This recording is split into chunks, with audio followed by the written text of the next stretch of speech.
నమస్కారం. భారతీయ ఆర్థిక వార్తలు 3 ఆగస్టు ఉదయం 6 గంటల వార్తా సంచికలోకి స్వాగతం. ఈ వార్తా సంచికను మీకు అందిస్తున్నది స్వప్న. తాజా వార్తలు వినండి. సెన్సెక్స్ 78,094.64 167 పీటీఎస్ 0.21% పెరిగింది. అత్యధిక లాభం బజాజ్ ఫైనాన్స్ 7.97% పెరిగింది. అత్యధిక నష్టం టీసీఎస్ 2.81% తగ్గింది.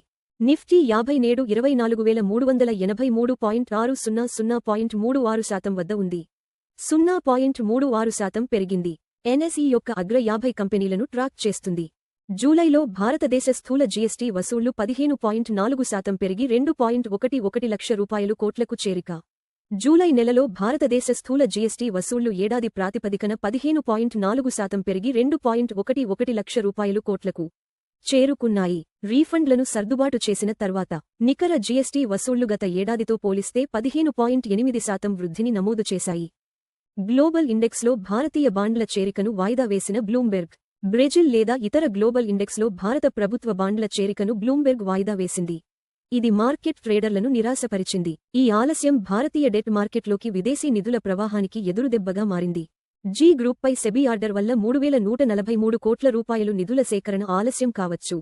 Securities and exchange board of India SEBI ఇటీవల జారీ చేసిన ఉత్తర్వుల వల్ల జీ గ్రూప్ ప్రణాళికాబద్ధమైన 3,143 కోట్ల రూపాయలు నిధుల సేకరణ ఆలస్యం కానుంది.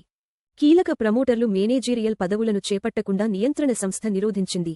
ద్రవ్యోల్బణం ఆర్బీఐ లక్ష్యాన్ని దాటడంతో ధరల పెంపునకు భారతీయ కంపెనీల ప్లాన్. వినియోగదారుల ద్రవ్యోల్బణం రిజర్వ్ బ్యాంక్ ఆఫ్ ఇండియా యొక్క 4% లక్ష్యం కంటే ఎక్కువగా పెరగడంతో భారతీయ కంపెనీలు కొత్తగా ధరలను పెంచడానికి ప్రణాళికలు సిద్ధం చేస్తున్నాయి. ఈ చర్య రాబోయే నెలల్లో దేశం యొక్క మొత్తం ద్రవ్యోల్బణ దృక్పథాన్ని పరీక్షించనుంది. మొదటి త్రైమాసికంలో ముత్తూట్ ఫైనాన్స్ లాభం 25% వృద్ధి.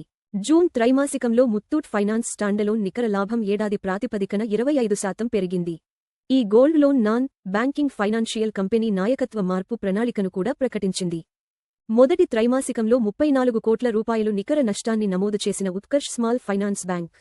ఉత్కర్ష్ స్మాల్ ఫైనాన్స్ బ్యాంక్ 2027 ఆర్థిక సంవత్సరం జూన్ త్రైమాసికంలో 34 కోట్ల రూపాయలు నికర నష్టాన్ని నివేదించింది. ఈ బ్యాంక్ తన ఆస్తి నాణ్యతలో నిరంతర ఒత్తిడిని ఎదుర్కొంటూనే ఉంది. తీవ్రమైన వేడి వల్ల దక్షిణాసియాలో 3.1 కోట్ల ఉద్యోగాలు నష్టం. ప్రపంచ బ్యాంక్ పెరుగుతున్న తీవ్రమైన వేడి వల్ల దక్షిణాసియాలో 3.1 కోట్ల వరకు ఉద్యోగాలు కోల్పోయే ప్రమాదం ఉందని ప్రపంచ బ్యాంక్ నివేదిక హెచ్చరించింది. సరైన అనుకూలత చర్యలు లేకపోతే ఈ ప్రాంతం యొక్క జీడీపీ గణనీయమైన ప్రతికూల ప్రభావాలను ఎదుర్కొంటుంది. లాభాలతో ముగిసిన భారతీయ బెంచ్మార్క్ సూచీలు.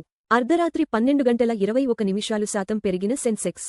గత ట్రేడింగ్ సెషన్లో బీఎస్ఈ సెన్సెక్స్ 0.21% పెరిగి 78,094.64 వద్ద ముగిసింది. ఎన్ఎస్ఈ నిఫ్టీ 50 కూడా 0.36% లాభపడి 24,383.60 వద్ద ముగిసింది. ట్రాయ్ ఔన్స్కు $4,120 మరియు 40 సెంట్లు వద్ద ముగిసిన బంగారం. అర్ధరాత్రి 1:27 పెరిగిన వెండి. అంతర్జాతీయ మార్కెట్లలో బంగారం ధర గత సెషన్లో ట్రాయ్ ఔన్స్కు $4,120 మరియు 40 సెంట్లు వద్ద ముగిసి అర్ధరాత్రి 12:33 లాభాన్ని నమోదు చేసింది. వెండి కూడా 1.27% పెరిగి ట్రాయ్ ఔన్స్కు $58 మరియు 52 సెంట్లు వద్ద ముగిసింది. బ్యారెల్కు $81 మరియు 27 సెంట్లు వద్ద నష్టాలతో ముగిసిన ముడి చమురు ధరలు. గ్లోబల్ ముడి చమురు ధరలు భారీగా పడిపోయి బ్యారెల్కు 4.02% నష్టంతో $81 మరియు 27 సెంట్లు వద్ద ముగిశాయి. ప్రపంచ డిమాండ్ డైనమిక్స్ మరియు సరఫరా అంచనాలలో మార్పుల మధ్య ఈ క్షీణత చోటు చేసుకుంది. ఎఫ్డి వడ్డీ రేట్లు 3 కోట్ల రూపాయలు లోపు. Kotak Mahindra bank 7.30%, bank of Baroda 7.15%, Punjab national bank 7.10%, HDFC bank 6.60%. బంగారం $4,120 మరియు 40 సెంట్లు 0.33% ప్రతి ట్రాయ్ ఔన్సుకు. అప్రాక్సిమేట్లీ ఈక్వల్ టు 126,337 ప్రతి 10 గ్రా.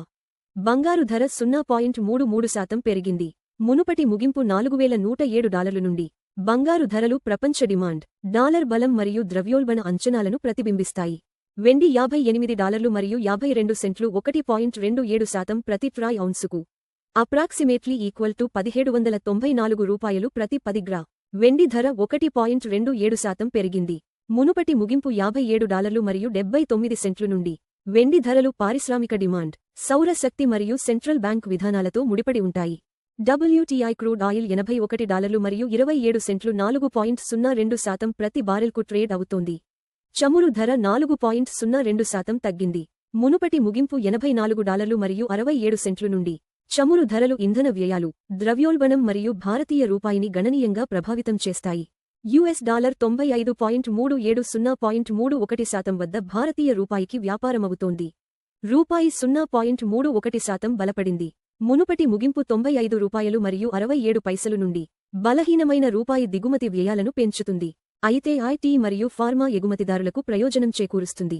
ఎల్పీజీ సిలిండర్ ధరలు, ప్రధాన నగరాలు: చెన్నై $957 మరియు 50 పైసలు, 2906 బెంగళూరు $944 మరియు 50 పైసలు, 2821 హైదరాబాద్ $994, 2985 ఆంధ్రప్రదేశ్ $966 మరియు 50 పైసలు, 2921 మరియు 50 పైసలు. భారతీయ ఆర్థిక వార్తలు చూసినందుకు ధన్యవాదాలు. ప్రతిరోజు ఉదయం మరియు సాయంత్రం 6 గంటలకు మా వార్తలు చూస్తూ ఉండండి. లైక్, షేర్ మరియు సబ్స్క్రైబ్ చేయండి.